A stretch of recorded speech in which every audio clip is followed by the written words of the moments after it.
Olá, este é o Poder Entrevista. Eu sou Denise Crispim, editora sênior do Poder 360, e vou entrevistar o economista e ex-presidente do Banco Central, Armínio Fraga, por videoconferência. Armínio Fraga tem 64 anos e é sócio fundador da Gávea Investimentos. Graduou-se em Economia pela PUC do Rio de Janeiro e tem doutorado pela Universidade Princeton, nos Estados Unidos. Atuou paralelamente como docente e no mercado financeiro. Foi vice-presidente do Banco de Investimentos Salomon Brothers, em Nova York, e diretor-gerente do Soros Fund Management de George Soros. Atuou também no setor público como diretor de assuntos internacionais do Banco Central e foi presidente da Autoridade Monetária durante o governo de Fernando Henrique Cardoso, de março de 1999 a janeiro de 2003. Desde então, não retornou a postos públicos. Doutor Armínio, obrigada por ter aceitado o convite. Foi um prazer muito grande. Eu acompanho o trabalho do Poder 360 e fiquei muito contente quando vocês me convidaram. Agradeço também a todos os web espectadores que assistem a este programa. Esta entrevista está sendo gravada no estúdio do Poder 360, em Brasília, em 25 de abril de 2022. Para ficar bem informado, inscreva-se no canal do Poder 360, ative as notificações e não perca nenhuma informação relevante. Eu começo esta entrevista perguntando, doutor Armínio, a economia brasileira cairá nas mãos do presidente, que tomará posse em 1º de janeiro de 2023. Em que situação? Uma situação difícil. Foram, no fundo, anos difíceis, deixaram marcas, uma economia endividada, o desemprego ainda alto, uma sensação de frustração, já não vem de hoje, eu diria que começou lá pelos idos de 2015, uma brutal recessão, e, portanto, uma economia frágil que vai exigir uma estratégia clara e que se dirija a vários aspectos, questões ligadas ao crescimento, questões ligadas às desigualdades, à saúde financeira do Estado e assim por diante. Então, vai ser um trabalho difícil e arriscado. Num ambiente global, também não dá assim, muita margem para respirar. São 40 anos de juros em queda, e agora as economias avançadas vivem um momento de aumento de juros.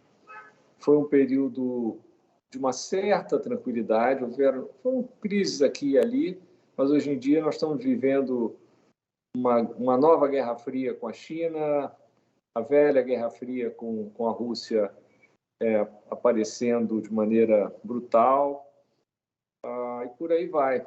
Então, é muita coisa, sabe?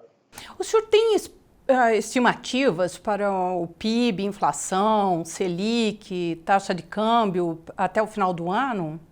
Eu tenho alguma coisa, mas não é assim, eu não me dedico a estimar esses números assim com grande precisão, mas o fato é que a inflação subiu muito nesse período, foi um período de travas, né, na oferta, que é sempre a situação mais desagradável para qualquer economia, certamente para um banco central.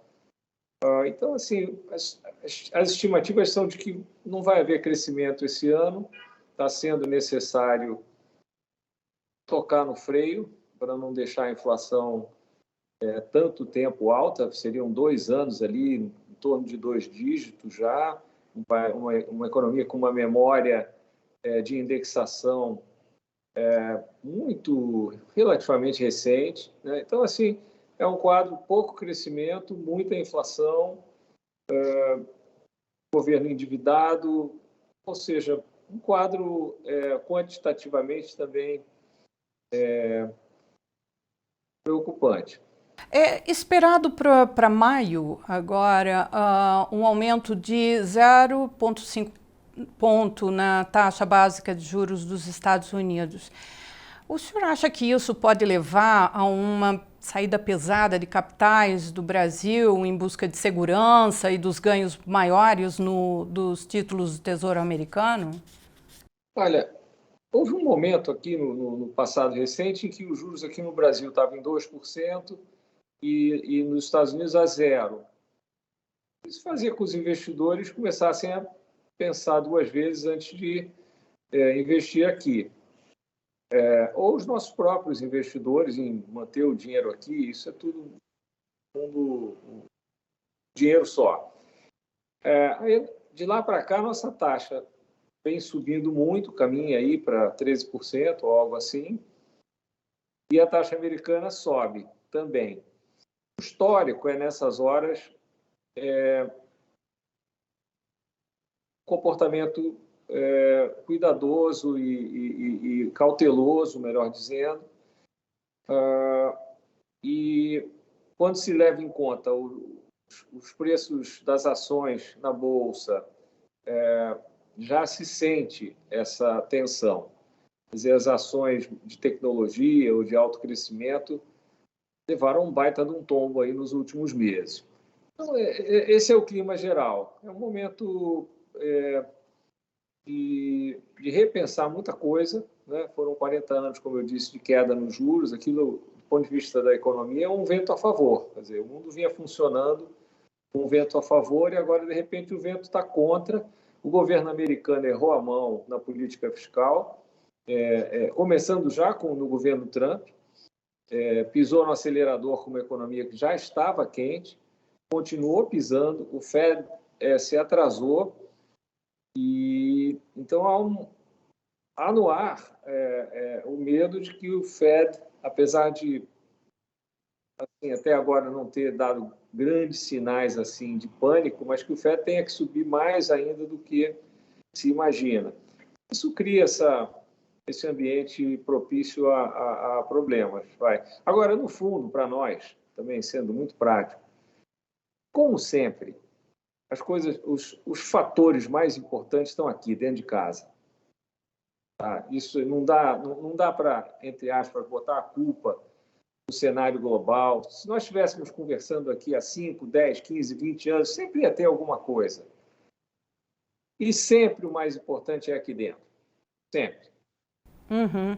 Agora, nesse sentido, no que o senhor acha que falhou a condução da política macroeconômica nesses 3 anos e meio de mandato do presidente Bolsonaro?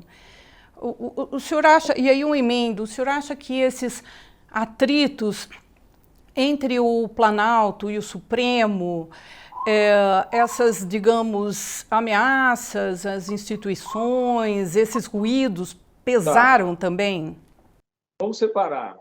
De um lado, as ferramentas macroeconômicas tradicionais. Desculpa, tem um barulho de sirene. Eu estou gravando isso aqui de Nova York. Isso é um barulho típico aqui da cidade. Mas vamos tocando.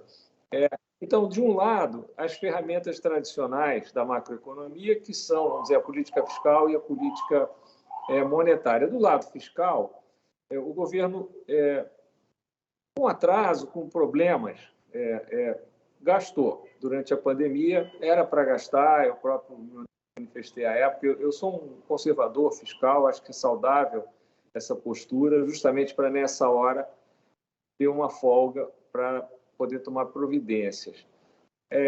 De lá para cá, a situação emergencial acionou uma série de gatilhos.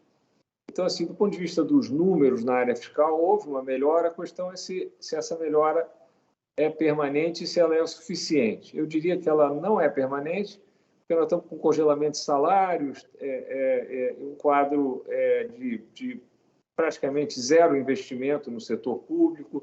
Isso vai ter que ser administrado e não é fácil. Você vê, já hoje, ano de eleição, tem muita pressão para soltar salários para tudo que é lado, já tem algumas greves e por aí vai. Então, isso é assim do lado macro. Do lado monetário, o Banco Central ousou durante a crise, como era recomendável, e agora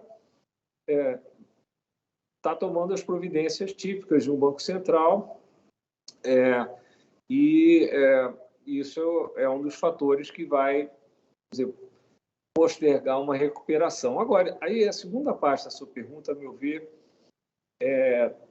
tem mais peso, porque, assim, e essa parte diz respeito ao clima geral aqui no Brasil. A sensação maior de que nós estamos vivendo um momento muito tenso de briga entre os poderes, um momento de uma certa, eu diria, falta de paz para trabalhar. Sabe assim, essa coisa, você disse, não, puxa vida, o Brasil tem um Estado que funciona bem, que sabe lidar com essas questões, tem uma estrutura política que, enfim, como todo lugar do mundo, tem seus altos e baixos, mas que, na média, vai acertando, vai resolvendo os nossos problemas, etc. Mas o fato é que nós estamos aí há 30, 40 anos, crescendo pouco. De vez em quando aparece uma crise maior, e isso tem um efeito paralisante, sabe? Isso, para mim, é muito claro, é uma questão de bom senso, e isso, assim, a meu ver, não tem uma saída muito fácil, e no ano de eleição, então, nem se fala. Agora, o senhor mencionou na questão fiscal, e nesse ponto a gente teve uma pandemia. E houve um auxílio emergencial que o senhor considera positivo? O senhor vê outros pontos positivos na gestão econômica? O auxílio foi uma decisão adequada. Ele aconteceu, foi um processo, vamos dizer, de alguma hesitação. Houve também grande excitação na resposta à pandemia, porque a liderança principal não levou muito a sério a situação. Foi importante liberar os estados para que eles tomassem providências, e isso foi feito, né? E eu diria assim, no cômputo geral, do lado do gasto, foi feito o que tipicamente deveria ser feito. No resto, aí mistura com uma série de assuntos, e aí eu sou mais crítico, sabe? Eu acho que aí é complicado. Agora, do ponto de vista fiscal, aconteceu que, com aquele juro muito baixinho, uma inflação muito alta, quem tinha dinheiro no banco, ou em títulos de curto prazo, ou de longo prazo, mas de curto prazo, sobretudo, de longo prazo, aí depende, mas quem tinha dinheiro no banco teve uma perda grande, em termos reais. Porque você estava ganhando 2%, a inflação foi 10%, mais do que um ano, e isso aliviou um pouco a chamada dinâmica da dívida. O que é isso? É o crescimento da dívida como proporção do tamanho do país, do PIB. Tá? Mas essa forma de se aliviar o lado fiscal não é sustentável. Tá? E isso já mudou. Nós já temos agora uma situação com uma taxa de juros real muito alta, tá? Se aproximando de 6%, e a dinâmica da dívida vai continuar uma direção perigosa. E isso, quando se leva em conta aquilo que eu já disse, que é um conjunto de variáveis não sustentáveis, volta então a nossa primeira, vamos dizer, nossa primeira resposta aqui, bastante cautelosa. Agora, é curioso que o ministro da Economia, Paulo Guedes, ele diz ter conduzido uma revolução invisível. E justamente quando ele menciona a dívida pública e investimentos em infraestrutura, especialmente. Pelo menos nessa segunda parte, o senhor concorda? Olha, assim, na dívida pública, eu discordo. Eu acho que o que aconteceu foi um fenômeno de curto prazo e, infelizmente, já passou. Daqui para frente, a dinâmica não está bem. De fato, quer dizer, os gatilhos do teto foram acionados, mas o teto vem sendo flexibilizado e isso aponta para problemas mais adiante. Do ponto de vista da infraestrutura, tem algumas coisas acontecendo que são de fato importantes. Para mim, talvez a mais importante tenha sido a mudança no marco legal do saneamento. O saneamento no Brasil é uma vergonha. Então, assim, mais ou menos metade das residências não tem esgoto adequado, se é que tem esgoto. E essa mudança no marco do saneamento vem em boa hora. Foi um trabalho com a Câmara dos Deputados, à época sob a liderança do deputado Rodrigo Maia, que foi um excelente presidente, e isso foi bom. Eu vejo no mundo da infraestrutura uma enorme oportunidade para o Brasil. Agora, para que ela se materialize em investimento e crescimento, vai ser preciso aquela paz, isso que eu chamo de uma certa tranquilidade de que as coisas no Brasil funcionam. Os problemas surgem, eles são avaliados, providências são tomadas, regras precisam ser adaptadas, isso acontece. Esse funcionamento tranquilo do nosso país, no momento, não existe. E isso tem um custo, inclusive no que diz respeito à infraestrutura. O que a gente quer dizer com infraestrutura aqui também? Vamos ser precisos. Então, estamos a ver com energia, transportes, aí tem portos, aeroportos, estradas, telecomunicações, uma área fundamental. Tudo nessa área carece de investimento, tudo.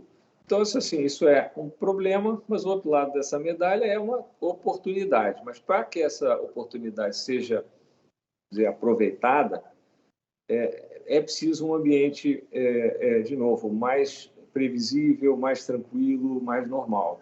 Independentemente de quem será eleito presidente neste ano e da linha econômica que vai adotar, o que o senhor acha que tem que ser feito sim ou sim? Independente de quem ganhar, eu acho que nós temos hoje tarefas importantes em várias áreas.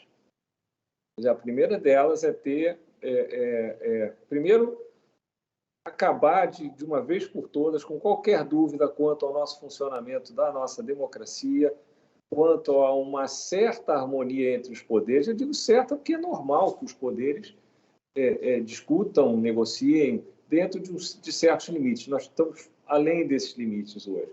E também no que diz respeito ao próprio sistema político, com 20 e tantos partidos, com um horizonte de tempo muito curto, as decisões são complicadas nesse sentido,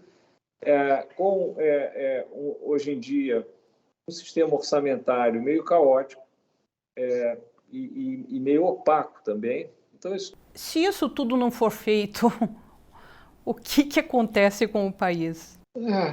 Assim, eu nem gosto de pensar muito nesse cenário, porque como eu já disse, eu acho que a nossa situação ela é frágil e então há um certo potencial de, por exemplo, uma inflação que não caia, existe a possibilidade de mais períodos de baixo crescimento, com custos sociais elevados, com tensões as mais variadas. Isso enfim, dá para pintar um quadro bem difícil. Não quer dizer que vai acontecer nem que tenha que acontecer, mas para não acontecer vai dar um certo trabalho. Pensa só na situação que o presidente Lula herdou em 2003, a despeito do discurso dele de herança maldita, aquela história toda. A verdade é que a economia vinha absolutamente apavorada com o que seria um governo do PT. E aí, mérito ao presidente Lula, ele basicamente não mudou muito as coisas, aprofundou alguns programas sociais, fez um trabalho competente, pelo menos durante um tempo, e o quadro acabou mostrando o que nós sempre dissemos, que a situação era totalmente administrável e que aquilo era apenas um medo que se mostrou naquela altura infundado. Agora não é bem assim. Agora, qualquer que seja o próximo, quem quer que seja o próximo presidente, vai pegar um quadro bem pior. E isso não vai permitir apenas um jogo de continuidade com algumas extensões importantes. Não estou querendo diminuir o que foi feito de bom também, mas agora é diferente. Sei. E quando o senhor fala nessa situação mais difícil, eu acho que, pelo menos em parte, ela se refere à agenda do governo para a questão do meio ambiente, sustentabilidade, agenda climática. A economia real parece estar se movendo em direção de toda essa agenda e o governo se mantém reticente e muitas vezes indo na direção oposta. O senhor acha que ainda há tempo para o Brasil reverter essa imagem de o vilão do meio ambiente, do desmatamento, e inclusive tirar proveito dessa agenda climática com o mercado de carbono e outras iniciativas, captação de investimentos? Como que o senhor vê esse quadro ambiental? Tá. Eu concordo com assim, para onde você está encaminhando a conversa, mas só para não deixar de lado, o que eu vejo hoje é uma democracia ameaçada, uma política complicada, um sistema político muito voltado para si mesmo, muito voltado para o curto prazo, sem estratégia, e isso é o que mais me preocupa. A questão ambiental, ela é ao mesmo tempo hoje uma vergonha para o Brasil. Nós estamos sendo considerados, assim, no fundo, um vilão nesse meio, quando deveríamos ser, na verdade, heróis do que é uma luta existencial, né, para o planeta e para nós mesmos. E não estamos fazendo favor a ninguém. Eu penso que o Brasil tem um grande futuro se optar por um caminho assim de Brasil verde. Mas isso precisa acontecer e logo. Quer dizer, a melhor ciência disponível mostra que a capacidade da floresta se regenerar vem diminuindo num ritmo assustador. Ciência de alta qualidade mostra também que existe um ponto a partir do qual a floresta não se regenera. Tá? Então, assim, nós estamos brincando literalmente com fogo aqui. E isso, assim, é um desperdício de uma oportunidade de ouro para o Brasil. Ser um paraíso verde é a nossa cara. Nós não estaríamos, entre aspas, apenas dando uma contribuição para ajudar a segurar o aquecimento global e também a perda de biodiversidade. Isso está ao nosso alcance fazer isso. Nós estaríamos fazendo algo que seria muito bom para as pessoas que vivem aqui, para a população do Brasil. Imagina se tivesse águas limpas, praias limpas, rios limpos, menos poluição, alimentos de qualidade. Existem exemplos no mundo, são países menores, mas eu acho que dá para fazer aqui. Sabe? Costa Rica, Nova Zelândia, é uma tendência global. A maioria dos países na Europa tem uma preocupação muito grande com qualidade de vida. Enfim, no momento isso está, parece que está indo na direção, enfim, errada. Sim, agora, no caso de reeleição do presidente Bolsonaro, o senhor acha que ainda é possível reverter esse quadro? Enfim. Ele não dá nenhum sinal nessa direção. O oposto é verdade. Então, assim, as evidências mostram que não. Até prova do contrário que não. Agora, eu gostaria de voltar um pouquinho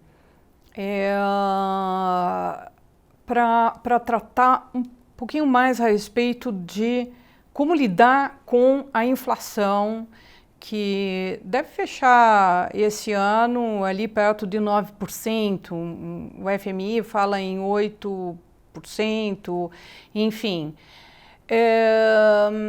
O presidente do Banco Central, o Roberto Campos Neto, ele mencionou várias vezes que só com o aumento da Selic não haverá um controle da inflação.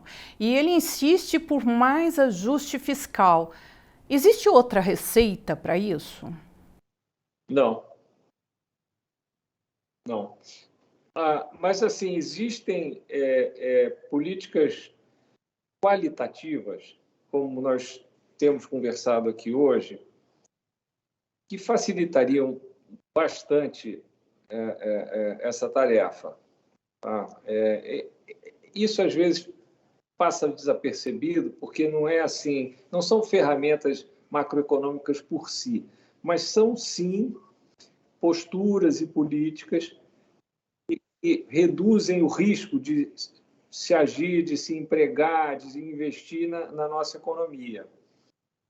E isso, ao mesmo tempo, nos ajuda a sair, vamos dizer, de um certo marasmo e pode facilitar, ou pelo menos, enfim, aliviar um pouco o esforço dessas ferramentas que, no caso, elas estão bem esticadas. Porque quando você tem uma relação dívida-PIB de 80%, um juro real indo para 4%, vamos dizer assim, e pouco crescimento, tem cara de bola de neve. Então, eu não creio que vai ser suficiente usar só esse ferramental básico da macroeconomia.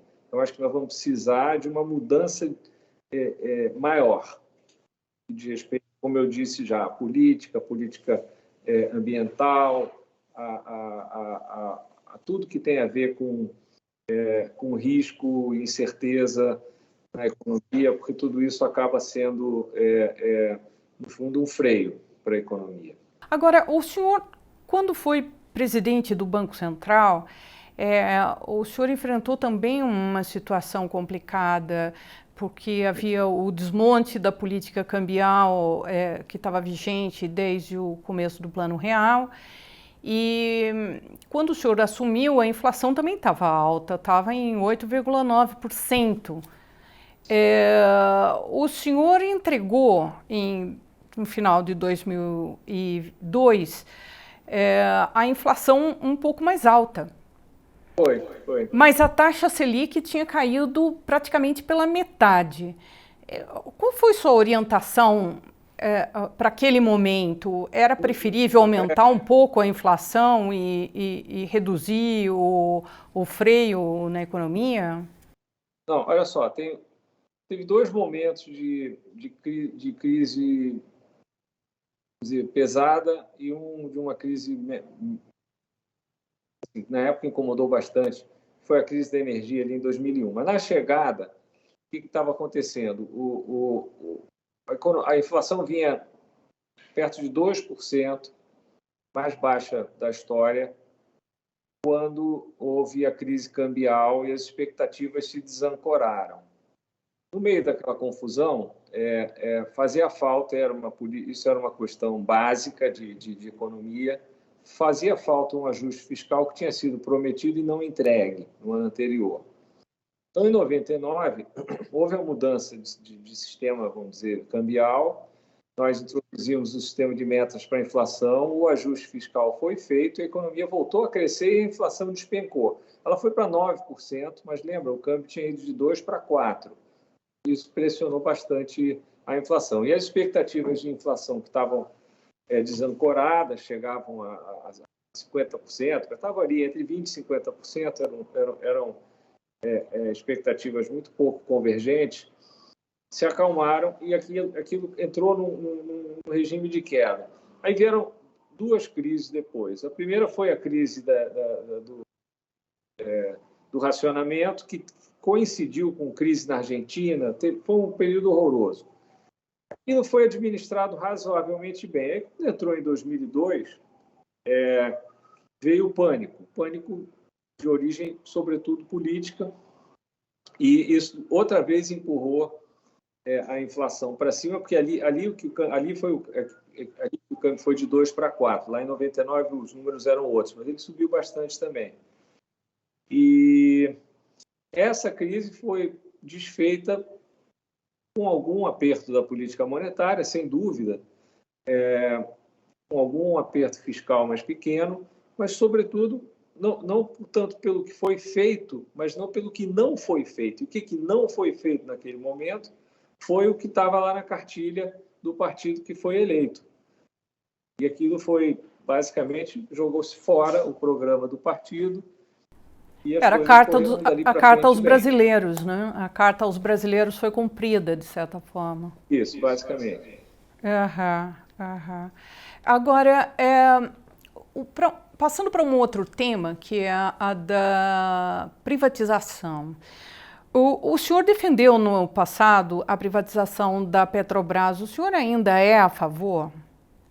Olha, eu vejo o caso da Petrobras como uma tragédia, né?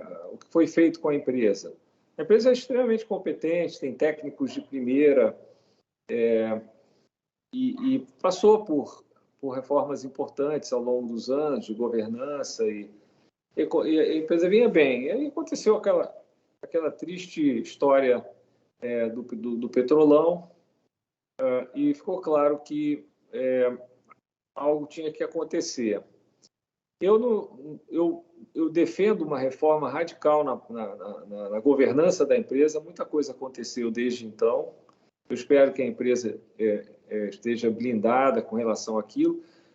E eu acho que a empresa é uma empresa listada, ela tinha que ser tratada como uma empresa privada, com boa governança, que respeite o espaço onde ela vive, que seja responsável e tudo isso. O que ela não pode ser objeto de abuso, como ocorreu no passado. Agora, eu sempre pergunto, você venderia a Petrobras para uma estatal de algum governo aí do planeta? De jeito nenhum. Eu acho que é uma empresa que ela tem que ser tratada como uma empresa responsável, moderna, que tem preocupações sociais, ambientais, etc., com certeza, mas uma empresa. Então, seria mais uma revolução de governança do que propriamente fazer um leilão e vender. Eventualmente, alguém poderia pensar num modelo diferente, e isso acho que é uma discussão boa. Então, assim, eu defendo, sim, uma privatização. Eu penso que as estatais, na maioria dos casos, empresas estatais tendem a falhar como empresa e como Estado, basicamente. Sei. E isso seria o caso também de Banco do Brasil, Caixa Econômica Federal? Sim, com certeza, com certeza. O Banco do Brasil, eu penso que é um banco bem administrado, teve muitos problemas ao longo da sua história, as pessoas se esquecem, e eu vejo da mesma maneira. Não vejo nenhuma razão para leiloar o controle do banco, mas eu vejo, sim, para insistir numa estrutura de governança, de transparência, de gestão, e eu acho que dá para fazer. A Caixa Econômica é o mais complicado. A Caixa Econômica é um banco que tem historicamente tido mais funções, vamos dizer, de governo. É também um banco que opera com a garantia implícita ou explícita do governo, e ali eu acho que o trabalho é mais complicado, mas eu acho que tem que seguir o mesmo caminho do Banco do Brasil, eventualmente fazendo uma blindagem máxima. Eu acho que isso, inclusive, tem uma dimensão política que frequentemente é deixada de lado. E, no fundo, quando um governo resolve usar uma empresa para cumprir algum objetivo, vamos dizer, seu, que não o de operar a empresa como uma empresa, ele, no fundo, está tendo acesso a recursos fora do orçamento. E isso não pode acontecer numa democracia. Eu acho que um grande avanço foi a lei das estatais. Grande avanço. Se ela for cumprida, já vai ser muito bom. Muito bom. Tem muita coisa boa nessa lei. Agora, a grande questão no caso da Petrobras diz respeito a preços de combustíveis, né? Pois é, mas no mundo inteiro você tem um mercado para preços de combustível. Você pode eventualmente ter uma reserva estratégica, alguma coisa do gênero, isso não é muito difícil de se desenhar, nem sempre é recomendável. No geral, subsidiar combustíveis fósseis num momento desse da vida do planeta em que nós estamos lutando pela sobrevivência, eu acho outra loucura. Outra loucura. O que nós temos é que investir em energias alternativas. E o Brasil tem bastante espaço para fazer isso também. Mas uma questão de curto prazo, né? E que envolve diretamente o transporte de mercadorias e afeta a inflação. E, de outro lado, também o ambiente eleitoral, não é? Não, pois é, o ambiente eleitoral aqui é o problema. Mas, assim, a resposta econômica, social, de médio e longo prazo, é deixar o sistema de preço funcionar. Tá? O sistema, vamos chamar, planificado, centralizado, deu errado no mundo inteiro. Você pode fazer, como eu disse, algum mecanismo de suavizar os preços pode até ser feito. Seria algo factível, mas aí vem a tentação de ir além. Agora tem eleição, segura mais um pouquinho e tal. A gente já viu esse filme, isso dá errado sempre. É verdade. Agora, o senhor como que avalia o atual quadro para as eleições presidenciais? O senhor ainda acredita haver chance de uma terceira via? Eu acredito. Vou dizer que seja o cenário mais provável, mas está longe de ser um cenário impossível. Muita coisa pode acontecer. Os dois líderes nas pesquisas têm rejeição alta. Não estão apresentando uma visão de país, a meu ver, muito consistente, muito convincente. Então, se o resto do sistema se organizar e se preparar e entrar nesse debate com coragem, com competência, é possível, sim, que uma terceira candidatura ganhe. Não é um quadro, eu diria, fácil hoje, mas só o esforço por si só já valeria muito a pena, porque melhoraria a qualidade do debate e, portanto, ajudaria a construção de um país melhor. Mas eu acho que é possível, sim, muita coisa pode acontecer, ninguém sabe. O que eu acho que seria uma pena seria perder essa oportunidade. Eu sempre procuro agir de forma que, se a sorte sorrir, se esteja pronto para aproveitar. Sabe? Às vezes a sorte aparece e aí, mas agora não estamos prontos. Então, acho que assim, ter propostas no ar consistentes, que tenham um impacto social real e não essa loucura do populismo, que realmente levem o país a crescer mais, que abordem as questões das desigualdades, da falta de mobilidade social para valer, sei lá, isso pode ganhar, não sei. Eu sinceramente acho que pode ganhar. O pessoal às vezes minimiza, o eleitorado, isso, aquilo, outro, é porque tem que explicar.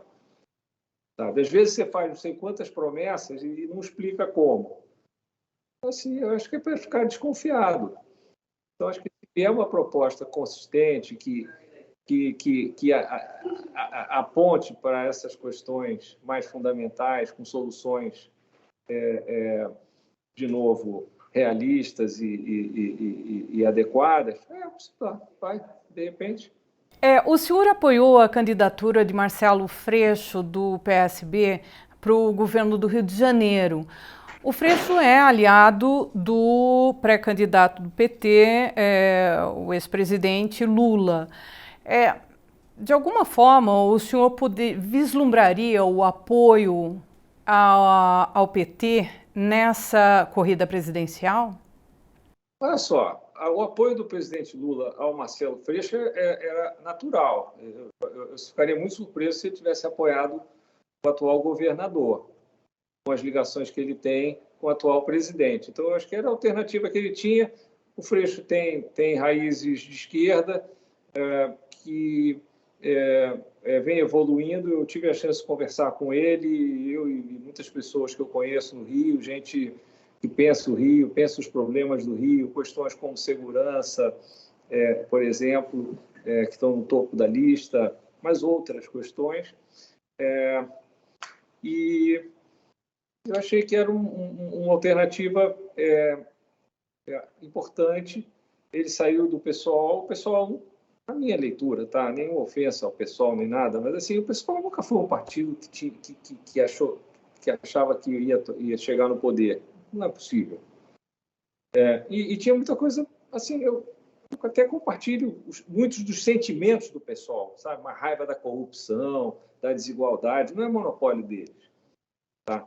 Então, para mim, não tem nada demais. Eu acho que o Freixo votou de maneira consistente com o PSOL. Em muitos momentos foram posições que eu não defenderia, mas o candidato Marcelo Freixo me parece ser um candidato assim muito bom. E isso deixa algumas pessoas meio desconfiadas, mas, enfim, cabe a ele mostrar assim, exatamente o que ele pensa, quais são as ideias dele. O que eu tenho visto me parece razoável. Agora, no governo federal, para não fugir da sua pergunta, assim, eu, sinceramente, eu tenho a esperança de que não seja nem Bolsonaro, nem Lula. Agora, eu não igualo os dois. Tá? E eu pessoalmente, também teria razões para me sentir frustrado com o PT, a maneira como a transição foi feita quando eles chegaram, a maneira como eles imediatamente passaram a tentar destruir tudo que aconteceu antes, essa história toda. Mas isso não está. Eu não sou de guardar rancor nem coisa alguma. Mas eu acho muito cedo para jogar a toalha, sabe? Eu acho muito cedo. Mas num eventual segundo turno, Lula e Bolsonaro? Se a eleição estiver apertada, eu voto no PT. Mas se o PT tiver com uma margem boa, eu vou anular meu voto, como eu anulei já no passado, quando eu achava que os dois candidatos não eram satisfatórios. Agora, para terminar, o senhor foi indicado como ministro da Fazenda do governo de Aécio Neves, do PSDB. O Aécio perdeu a eleição de 2014 e, enfim, isso deixou meio que aberto ali uma curiosidade, que é saber se o senhor fosse convidado para um cargo federal, o senhor aceitaria? Assim, desse jeito não dá para responder. Eu não faço, sinceramente, assim, ir para nada contra Brasília, acho que você mora em Brasília, inclusive, eu já morei também. Mas, assim, eu desmontar a minha vida, que é bem cheia, tem muita coisa bacana que eu estou fazendo, que não seja para um projeto no qual eu acredite, é impensável. Agora, se em uma determinada situação, um projeto que bata com os meus valores, com as minhas ideias, precisar de ajuda, eu consideraria. Mas o sarrafo tá alto para mim, sabe? Eu já fui a Brasília 2 vezes, quase fui. O Aécio tinha um projeto de governo muito consistente, e eu estava animado com aquela possibilidade. Tinha muita gente boa disposta a vir. Sim, sei lá. Mas assim, se você quer ir para Brasília? Eu não quero, não. Sim, agora, eu passei a minha vida meio que me preparando, eventualmente, para poder colaborar. Enfim, até não precisa nem ser nenhuma posição assim mais alta, embora meu nome às vezes aparece aí, eu me sinto muito lisonjeado. Mas é mais um pouco assim o jeito da coisa, a qualidade do projeto, a confiança nas pessoas. Então, assim, não estou pensando nisso, não. Bom, chega ao final esta edição do Poder Entrevista. Em nome do Jornal Digital Poder 360, eu agradeço ao economista Armínio Fraga. Foi um prazer, obrigado. Agradeço também a todos os web espectadores que assistiram a este programa. Esta entrevista foi gravada no estúdio do Poder 360 em Brasília em 25 de abril de 2022. Para ficar sempre bem informado, inscreva-se no canal do Poder 360, ative as notificações e não perca nenhuma informação relevante. Muito obrigada e até a próxima!